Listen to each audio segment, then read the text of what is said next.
Lakers go into Portland and get their most impressive win of the year. Huge games from DeAndre Ayton, Rui Hachimura, Nick Smith Jr., and Bronny James. This guy's a team win. Lakers put up 123 points, big game, and they get it. No, I'm going to have to go back to the original old school worthy clap when I was bouncing up in the chair. Yeah, because I've got to tell you. You won that one, Big A. This might have been the best game of the year, in my opinion. They've had some good games, but this one, Geeter, it's indicative of what J.J. Redick has been putting out there to this team. You know, regardless of who's on the floor, the principles remain the same.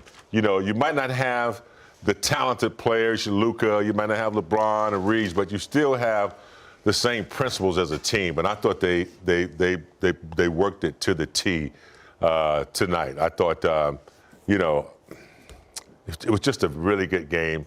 Smith coming in, doing what he did. Rui, you know, taking an 8 and coming back home to Portland, playing a good game. I just thought they did a good job defensively. And that was won the game for them down the stretch. I just feel like when you look at these people that were in the game, they're all top 10 picks in the draft. So they probably saying, oh, this is what we can do if you let us play.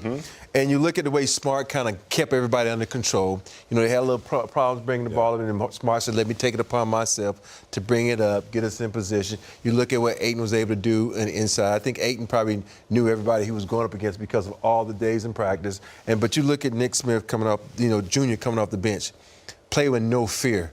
Just going out there and dominate. You know, a couple of shots, I was like, is he? Oh, yes, he did. Oh, he made that. Yes, he did. And so that's what you got to have. You got to play with no fear. I talked about playing with, you know, fear, you know, playing fearless and playing with a lot of speed and playing really great. So this was just an exciting game to watch from beginning to end. I thought this may have been Bronny's best game of his NBA career. He was awesome tonight. You know, for a young kid that's been working toward, you know, trying to get more experience, he came in when they needed him.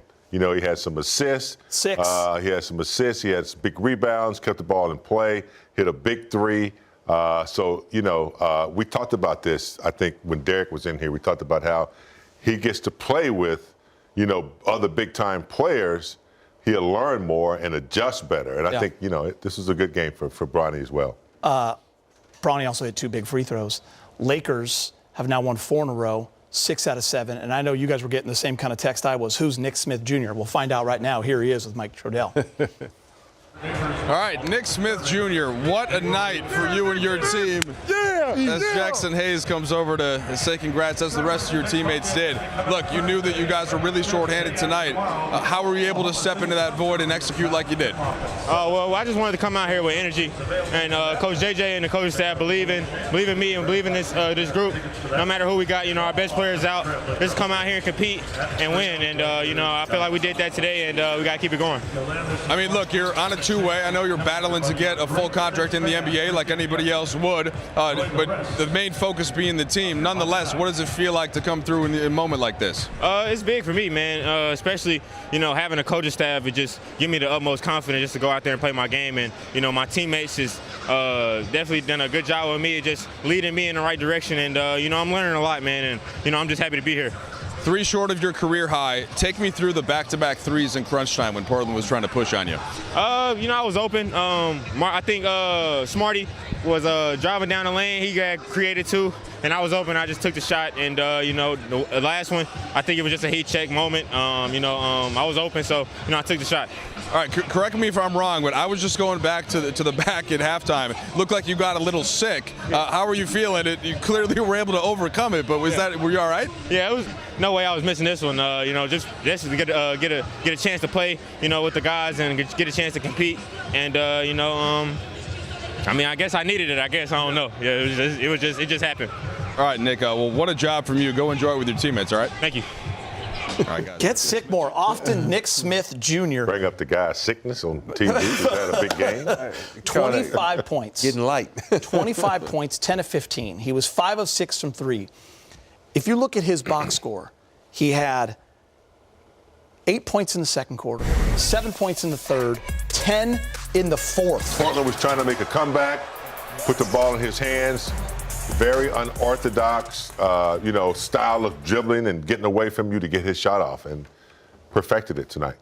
He's crafty. Yeah. You know, you watch him play. He's got a herky-jerky game, and he gets to his spot. And for me, he played under control. You know, sometimes when you get hot, you can come out and take a lot of shots. So I'm hot. Let me try to go for mine. He stayed in rhythm. And I think the best thing was when Marcus Smart took over and was penetrating and get him easier shots. You know, because sometimes when you're such a great ball handler like he is, you can try to create and manufacture a shot for yourself. But sometimes it's a lot easier to just sit in the corner and take a shot. And I think Marcus Smart did that for him. You're always so excited in these kind of games because I'm always like, oh, man, no one's playing tonight. And you love it because you always said, I got a lot of sugar back in the days when Shaq and Kobe wouldn't play. That was the one thing I'm putting up numbers. Mm-hmm. When I go to an old arena where I played at, or I used to be on that team, or when the stars are out, time to shine. Yeah, it's always been a comfortable situation. You know, you look it down the line, you say, okay, A is out, B is out. Okay, there's going to be a lot of balls being, especially when you got a team that loves to play with one another. No, you can sometimes play on a team of guys that he says, oh, I can get mine because I'm on the contract. You know, you think about this guy, he's on a two-way deal.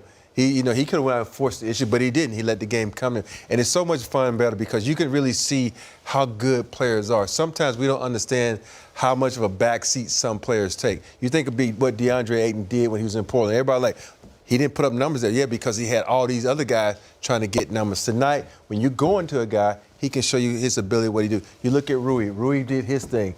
Everybody had the opportunity to score. So that lets you know there's a lot of talent on that bench the Lakers have. They just have the opportunity to do it.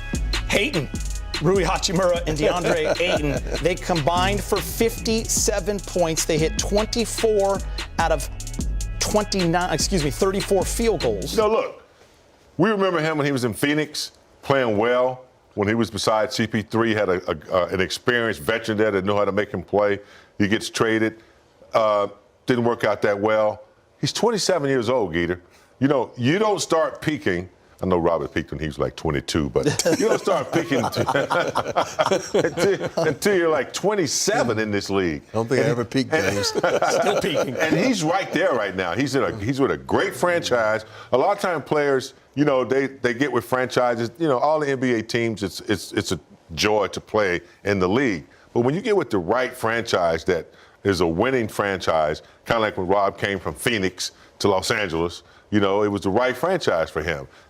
Good teammates, an organization that has history, wants to win, that brings out the best in players. So Ayton's, you know, he's got a lot of years left, and I think he's realized where he is right now with Luka, with LeBron, with the Lakers' history, and he's trying to make the best of it. You had a conversation with Allie and James in the pregame show, and you said, James, you don't know anything about this because you played with the Lakers your whole career. But when you go back to a place that you played, like DeAndre Ayton did for Portland, and it didn't go that great, he missed a bunch of games. The team was always in the cellar. You said, you got a little extra something. He had it tonight. Yeah, he came out with a purpose. And you think about that last play, that statement dunk. I don't think I've ever seen him jump that high. You know, he went up there with a thunderous dunk down the stretch. And for me, you know, you have the opportunity to go back in the building you play with, had the opportunity to go up against, you know, a franchise that you were in that uniform and it didn't work out the way you wanted to. You want to show them what you could do if you allowed me to do that. And I think with Ayton, he's such a great player. You know, when you look back to when they went to the finals with Phoenix, I think everybody's, it was CP3 and Book that did it. Mm-hmm. No, this guy averaged 20 and 10, and we forget that. You know, I've been a big fan of his for a long time. You know, me and Brez had plenty of conversation where I said, no, this is the guy I want. Because you look at the people available, this is the only guy I think that we could use. And it's going to take time for him to be able to understand the organization, for the organization to understand him, because you think about it, he's not a typical player like Luka's been playing with, a high flyer dunk. Even though he can do it, he wants to pick and pop and hit that 15-footer. So it's still, in the making a good team and understanding each other. But I like DeAndre Ayton. I like what he's done so far for this organization. You know who's probably proud tonight, big game, watching that game? LeBron James. Yeah. I don't know how many texts I got from my kids, everybody. Bronny with the exclamation marks.